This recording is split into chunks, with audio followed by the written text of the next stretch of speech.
You open your eyes for the very first time in a cold stone tomb. Your lungs burn, your fingers twitch, dust falls from the ceiling, and above you a giant golden tree shines across the sky like a dying sun. You don't know your own name.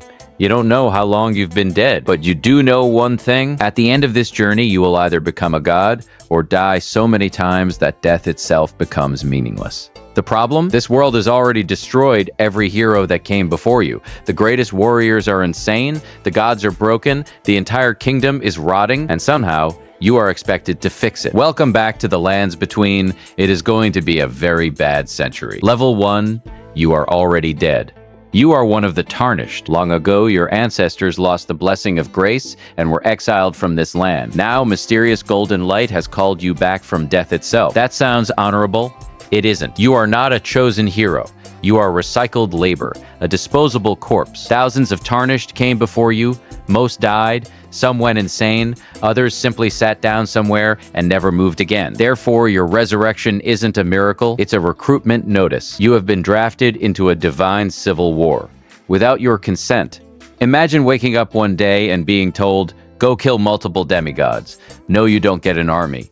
No, you don't get answers. And yes, almost everything wants to eat you. Level 2. Immortalatus sucks? The first thing you notice is the smell. Rot. Everywhere. The lands between smells like rain, blood, and old corpses, because death no longer works properly.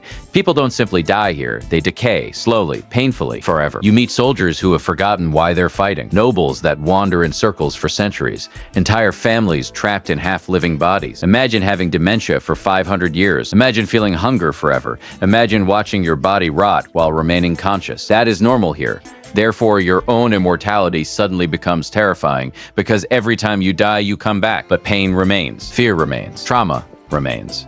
You are burned alive, you are crushed, you are poisoned, you are impaled, you fall off cliffs, you get one shot by a giant lobster, you accidentally roll into an elevator shaft. Gamers today joke about the true Elden Ring experience being dying to gravity. They're not wrong. Gravity has probably killed more Tarnished than every demigod combined. And every death teaches you something horrible. You are not special. You are simply persistent. Level 3, the Tree Sentinel problem. Then, you see him. Golden armor, majestic horse, gigantic weapon. Every instinct tells you, this is probably important. Every gamer in existence has made the same mistake. You approach him. 5 seconds later, your entire skeleton explodes. Black screen. You wake up again. That moment teaches you the most important lesson in the lands between. This world does not care about your level, your destiny, or your feelings. Sometimes the correct answer is run. This is why Elden Ring became legendary, because unlike most fantasy worlds, it doesn't revolve around you. The dragon doesn't wait until you're ready. The knight doesn't scale to your level. You are prey. Therefore, survival becomes your first real victory. Level 4, losing your humanity. Days become weeks. Weeks become months. Maybe years. It's difficult to tell, because every site of grace resets the world. Enemies return. Battles repeat. Therefore, you begin changing. At first, every death terrifies you. Later, you barely react. You jump into impossible battles. You willingly walk through poison swamps. You fight giant monsters 20 times in a row, because eventually, your brain adapts. You become numb. Imagine how terrifying this looks from the outside. A corpse repeatedly throwing itself at impossible odds, until eventually, the impossible breaks first. That is what a Tarnished truly is. Not the strongest warrior, not the smartest, simply the person stubborn enough to keep getting back up. Level 5, the Demigods. The Shattering. Queen Marika breaks the Elden Ring. Demigods steal great runes. Massive war begins. Nobody wins. The entire world ended because gods fought over power. Entire kingdoms collapsed. Millions died. Therefore, your mission becomes absurd.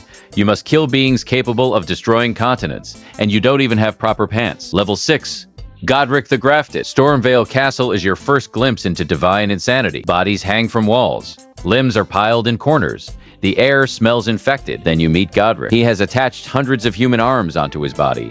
Not metaphorically, literally. Imagine rotting flesh sewn into your skin, extra fingers twitching at random, dozens of nervous systems screaming simultaneously.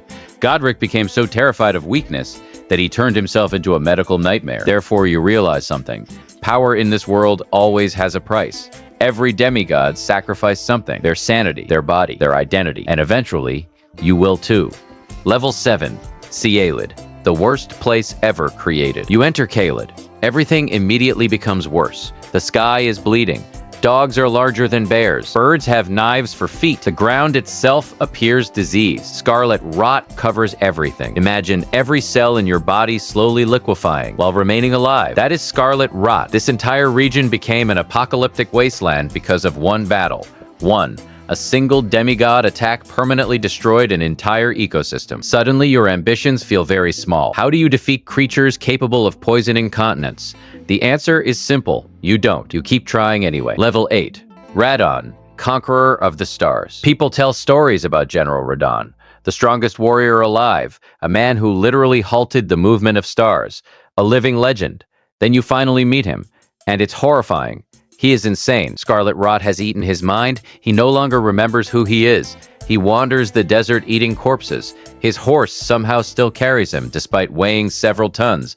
One of the biggest memes in the community became the fact that Radon learned gravity magic, simply because he loved his tiny horse too much. But beneath the jokes, it's tragic. The greatest hero in history became a starving animal. Therefore, you put him down. Not out of hatred, out of mercy. And for the first time, the stars move again. Level 9, the Cosmic Horror. You thought this was a story about kings. You were wrong. The deeper you travel, the stranger reality becomes. Ancient civilizations lie beneath the earth. Alien creatures fall from the sky. Outer gods influence reality itself. This is no longer medieval fantasy. This is cosmic horror. You discover a terrifying truth. The gods ruling this world may not even be gods. They may simply be powerful parasites. The greater will, the frenzied flame, the formless mother, competing entities using mortals as pawns. Therefore, one question appears. Were you ever free, or were all your choices predetermined by forces beyond understanding? Level 10, the Erd Tree rejects you. After everything, you finally reach the Erd Tree, the object you've been chasing since the beginning, and it refuses to let you enter. Everything you've suffered for meant nothing. You were manipulated, used, discarded. Imagine climbing Mount Everest, only to discover the summit is locked.